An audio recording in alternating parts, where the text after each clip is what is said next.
Hey guys, Helen Hartsmith here from the Heart of the Witch's Path YouTube channel. Hope you're having a good day. I am. So I'm here to film my video response for the 2017 YouTube Pagan Challenge for the letter H, as in Helen. So H, easy one for me, herbs. Herbs come to mind. So I thought that I would talk to you about what herbs mean to me in my practice and just kind of my thoughts on herbs in general. How's that? So herbs, I think, are super important to witches. Well, they're important to people in general because herbs are, quite frankly, our first form of medicines. You know, a lot of the pharmaceuticals that we have today are kind of derived from plants. There's a lot of people that use plants for healing purposes. I know that I try to look for natural remedies for things, ahead of looking at drugs, pharmaceuticals. And so I use a lot of herbs. I drink a lot of teas. I use a lot of herbs. Of course, in my spellcraft as a witch, that is important to me. So, and another fun thing for me is that I like to grow herbs. I like to grow plants and things like that. So I understand some people when they say that, growing and harvesting your own herbs puts even that much more of you into the herb when you use it in spell work or when you use it for medicinal purposes. And I tend to agree. I've gotten more and more into growing different herbs and harvesting them, and I've gotten into wildcrafting and things like that. And so I definitely see a difference in the effectiveness of my spells when I use herbs that I have grown and harvested or wildcrafted. So that's, of course, that's awesome. Now, as witches, you can use plants, plant matter, herbs in a lot of different ways. They're so versatile. You can use them fresh, fresh off the stalk, so to speak. You can use them dried. You can dry them and use them. And of course, there's essential oils that come from herbs.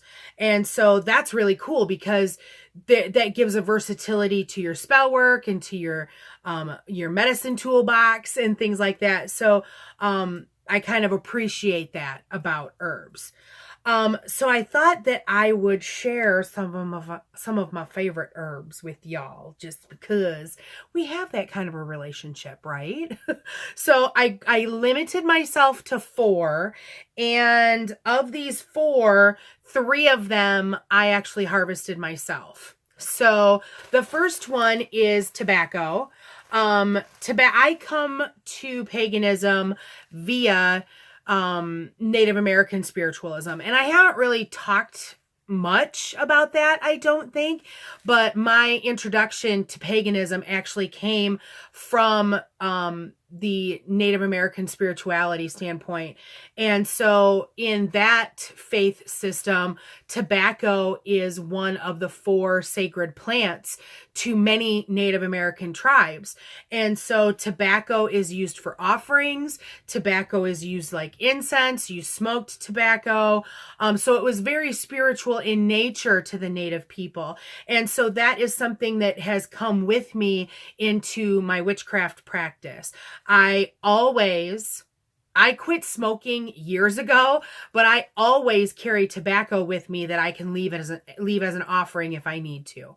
And so for that purpose, tobacco is one of my favorite herbs. And my dad was a pipe smoker, and my grandfather had chew, but there's something about the smell of tobacco that even as an ex-smoker, I can appreciate. There's just something, there's a feeling that I get from smelling tobacco, and I love that.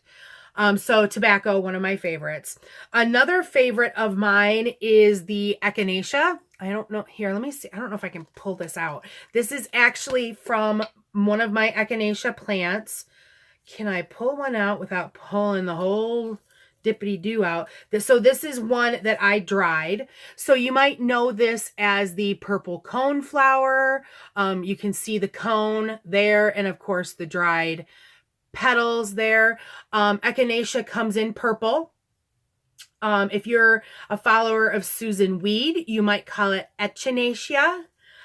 Which I love that pronunciation, by the way. But they also come, there's lots of colors available now. There's white, there's orange. I've even seen green, a kind of like a bright lime green, echinacea.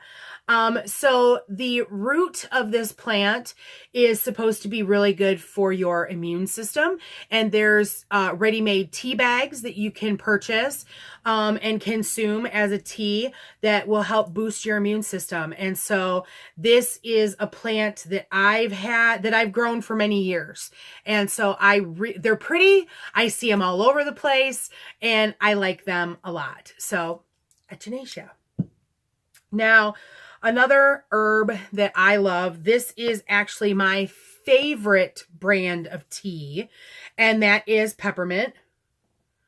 Can you see the peppermint in the jar there? This jar has a lot of tacky stuff from the label because, of course, yes, I recycle my glass jars and put herbs in them rather than just throw them away. But this one's kind of got some sticky film on it that I just can't seem to get rid of. But peppermint, oh, you guys, I love the smell of I'm really smell oriented when it comes to herbs. Oh, it smells so good. I love peppermint tea. I drink that. That's probably like my favorite tea of all time is peppermint. And I like to have peppermint candies, because of course it's nice for your fresh breath. But yeah, and I grow peppermint here. I've got peppermint and spearmint, although after the winter that we had, I don't know, they were looking pretty scraggly at the end of the year. So I might have to, buy new ones because I don't know if they'll survive. Fingers crossed. But then finally, my last favorite herb that I thought I would share with you is the mullein.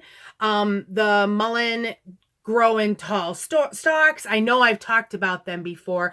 They have tall stalks that have little yellow flowers that grow up the stalk.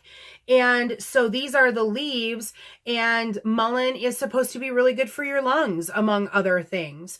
So these are mullein leaves that I wildcrafted. I took a drive in the country, found it growing on the side of the roads and stuff like that.